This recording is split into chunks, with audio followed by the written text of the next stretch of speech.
Okay, in this slide, I'm going to briefly go over how those sleep models simulation could demonstrate the human walking and human data.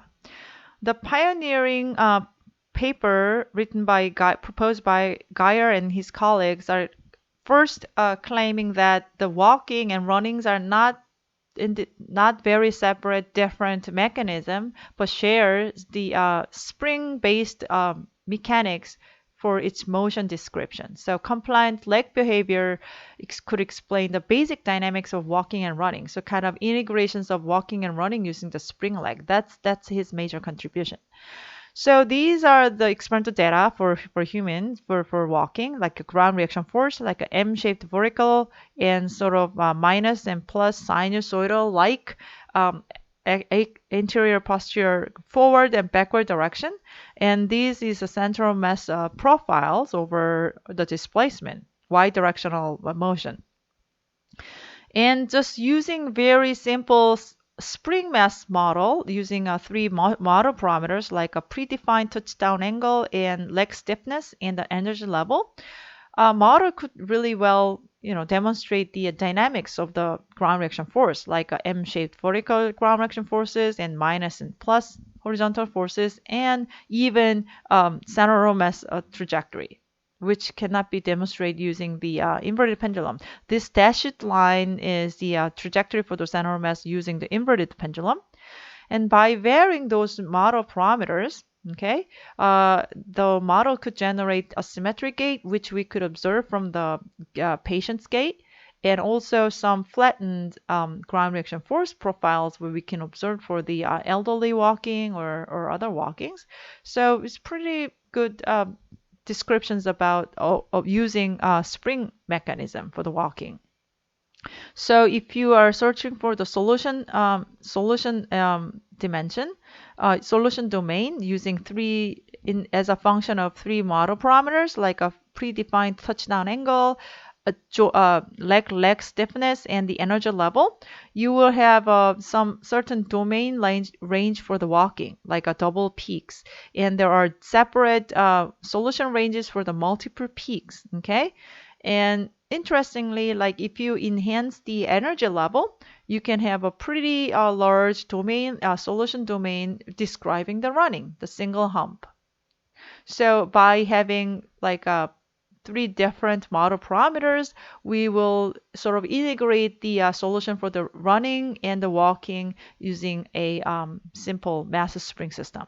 So walking and runnings are a subset of many solutions of mass spring mechanics, not a separate one, inverted pendulum versus a spring. That's the main claim of this paper. And since then, many researchers are trying to describe or understand the mechanics of central mass and the ground reaction force using the slip as a theoretical framework.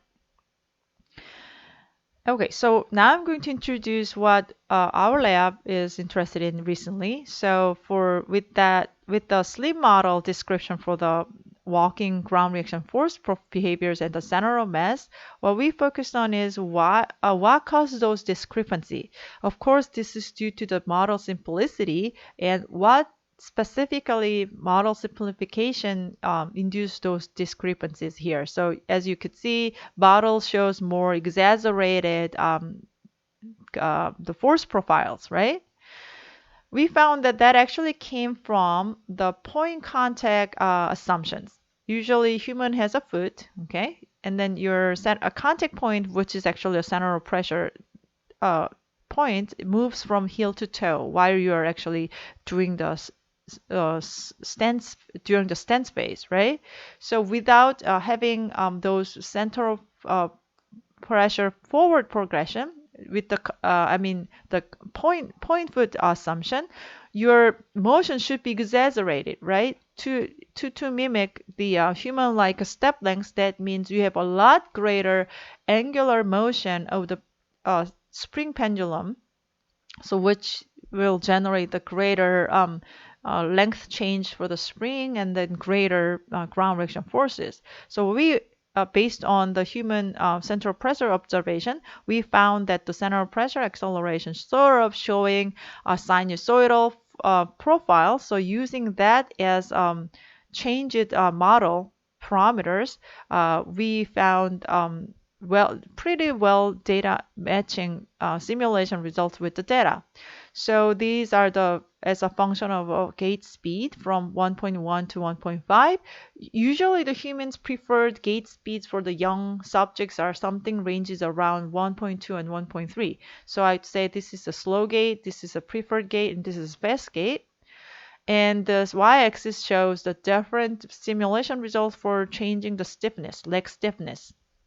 One other good thing introducing forward progression is then you don't have to predefine the touchdown angle. You can reduce the one model parameters by introducing forward progression.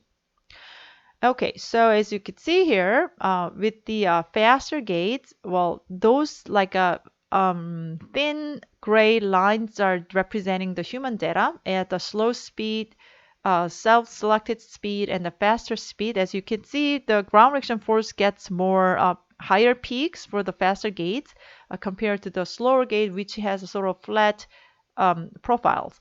And those human data could be represented by slim model with the forward progression for the contact point with increased stiffness here. So here you have a stiffness about 14K. For faster gate, you have about 20K. And we could describe that as of walking speed. Your gate model, gate data could be represented as a mass spring with lighter spring, I mean compliant spring and stiffer spring. So faster gate, stiffer stiffness.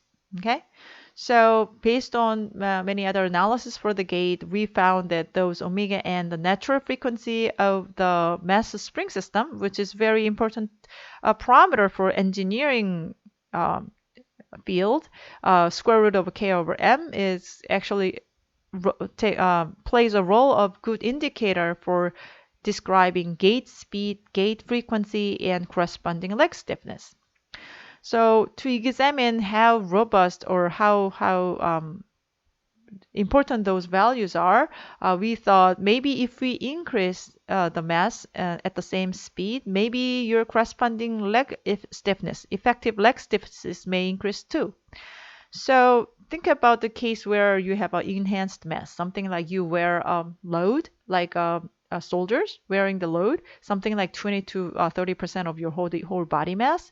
So we run the experiment and then found this as a function of walking speed. Your leg stiffness increased for the loaded case, but if you normalize them by the effective mass, including the load, those are pretty well matched at the speed as a function of speed. So we would conclude that those ratio between your effective mass and the effective leg stiffness as a function of gate speeds are pretty well correlated.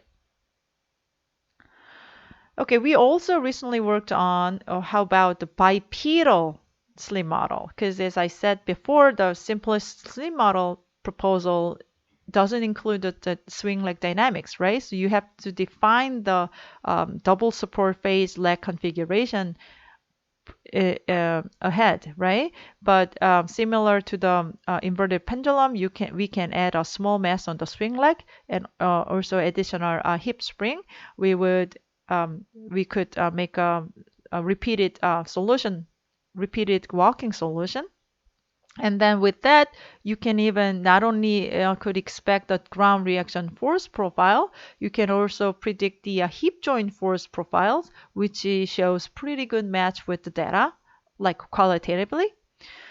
And also I should emphasize that even though this very, very simple spring mechanics could well represent the ground reaction forces and center of mass, this is only, extreme like a point mass approaches. Like we know that those center of mass are moving by actuating many joints, like a hip joint, a thigh, knee joints, and ankle joints, and foot joints, etc. Like actually, it's a multiple segment behavior. So are there any relationship between this point mass and the other segments? Well, as you could see here, those are pretty redundant system. You have between the center of mass and the ground contact point, that you have actually at least 4 segments, thigh, shank, and 2 foot segments here. So it's pretty redundant. But if we could demonstrate the anchor joint behavior using this simple slim model, we may be able to solve the multiple joints in terms of inverse kinematics, right? As you identify this ankle point, then your thigh and shanks are solvable using the inverse kinematics. So by adjusting some variations for the slim model with the additional spring here, serial spring with the curved foot, we were able to demonstrate the motion for the multiple limbs of human during walking using a very, very simple variety of slim model. And recently we've been worked on what if, how about the 3D slim model? Like we know that human walking, like central mass behavior has a significant motion in medial lateral, left and right. So maybe we might be able to describe the 3D walking using the spring mechanics. Is spring mechanics also governs the dynamics of the 3D walking? So we applied, do some extension for the two-dimensional to the three-dimensional, and were able to find the the repeated gait cycles. It's not stable because it needs a control for the foot placement, and then found this experimental data of the medial lateral ground reaction forces were also well described by the spring mechanics. So this is, I think, the most recent been worked on the slim model related walking walking modeling.